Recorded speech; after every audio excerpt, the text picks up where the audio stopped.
Salam, selamat malam Bapak Ibu Saudara-saudari yang dikasihi Tuhan. Jumpa kembali dalam Renungan Malam Pendeta Dr. Erastus Sabdono bersama saya Z. Ferry. Malam hari ini bertema hal yang mutlak.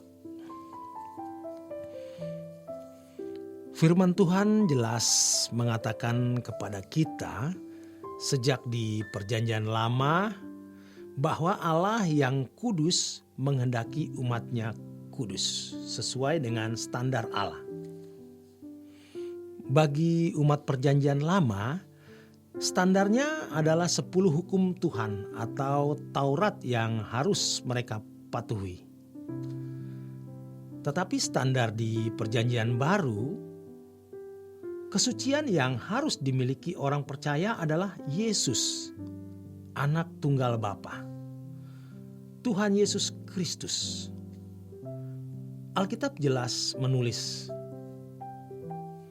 "Keluarlah kamu dari antara mereka, jangan menyentuh apa yang najis. Maka aku akan menerima kamu sebagai anak-anakku laki-laki dan anakku perempuan."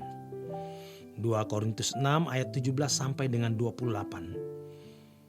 Di dalam surat 1 Tesalonika 4 ayat 7 tertulis demikian, bahwa kita dipanggil bukan untuk melakukan apa yang cemar, melainkan apa yang kudus. Dalam 1 Petrus 1 ayat 16 sampai 17 jelas mengatakan bahwa kita harus kudus seperti Allah, suci. Alkitab jelas mengatakan dalam kitab Matius 5 ayat 8, tanpa kesucian tidak seorang pun melihat Allah. Jadi kesucian adalah hal yang mutlak. Tetapi hal ini sudah jarang diperdengarkan. Mengapa? Yang pertama, karena sistematika teologi yang meleset. Kehidupan Kristiani yang harus dijalani diganti dengan rumusan-rumusan sistematika teologi, doktrin atau dogma. Di antaranya tentang jalan keselamatan. Salahnya atau kelirunya menjelaskan kalimat keselamatan bukan karena perbuatan baik.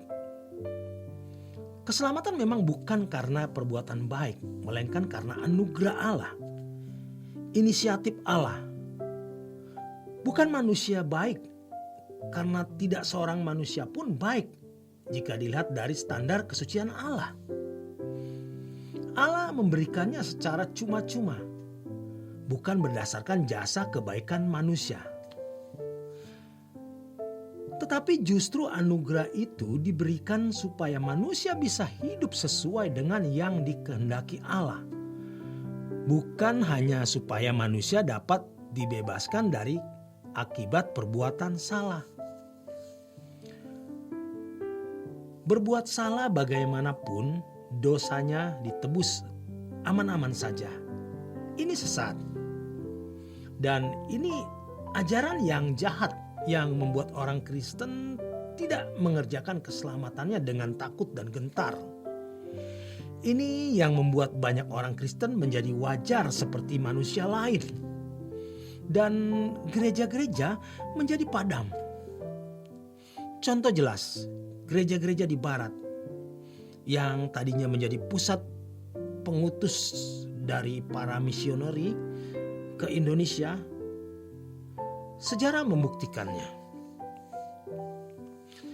Karena ajaran yang salah ini, gereja menjadi mati. Kalau Alkitab berkata, "Kuduslah kamu sebab aku kudus," itu mengundang aktivitas kita, respon kita. Kita harus menyambut, menerima bahwa Allah menghendaki kita suci seperti dirinya. Dan anugerah Tuhan disediakan. Yang pertama, pembenaran. Kita dianggap benar walaupun belum benar. Lalu Bapa memberi kita Roh Kudus yang menuntun kita kepada seluruh kebenaran.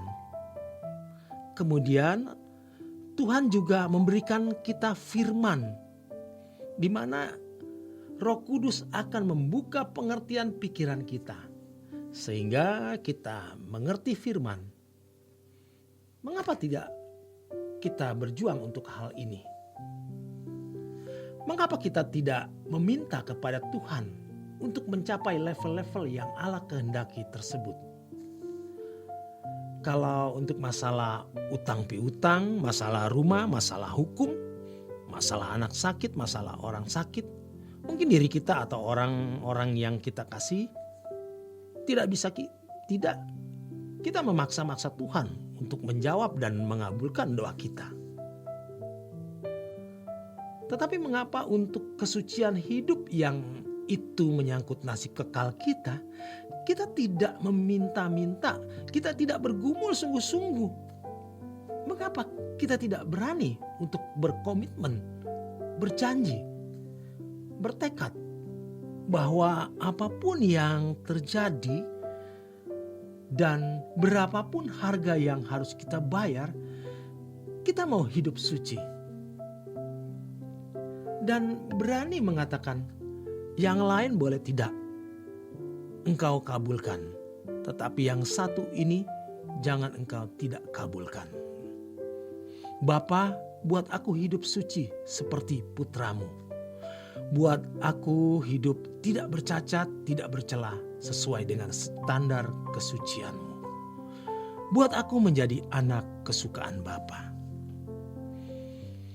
Kemudian hal yang kedua, melihat kenyataan adanya kekurangan dan kelemahan yang masih ada dalam diri kita dan jejak rekam kita yang jatuh bangun, juga kita dapati pada hamba pilihan Tuhan, seperti pendeta, pemuka agama, dan lain sebagainya.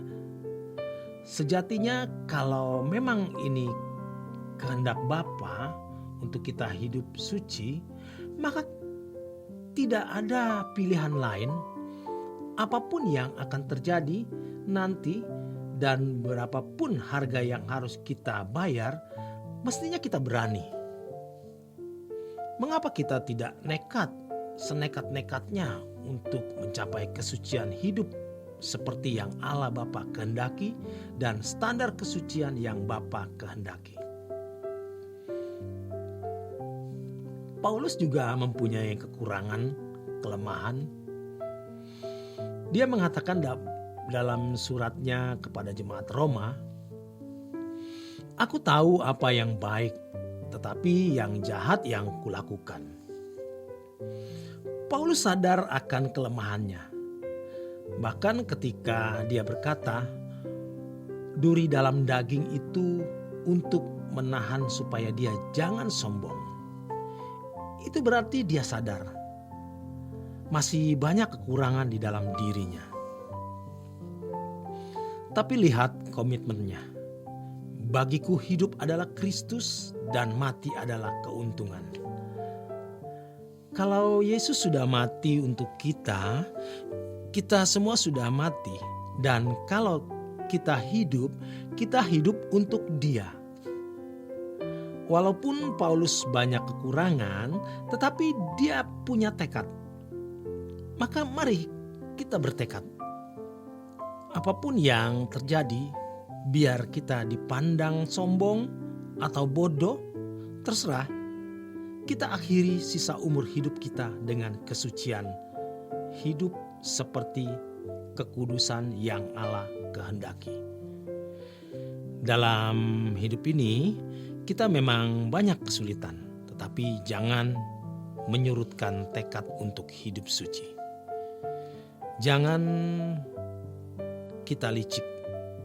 Kalau sedang punya masalah, kita mendekat kepada Tuhan begitu rupa. Tetapi kalau kita tidak dalam masalah, kita tidak mau dekat atau tidak mau dekat dengan Tuhan. Begitu rupa. Kita mau hidup suci dalam keadaan susah atau senang. Karena kita mau menyenangkan Tuhan senantiasa. Demikian kebenaran firman Tuhan malam hari ini. Selamat berjuang, selamat beristirahat. Tuhan memberkati.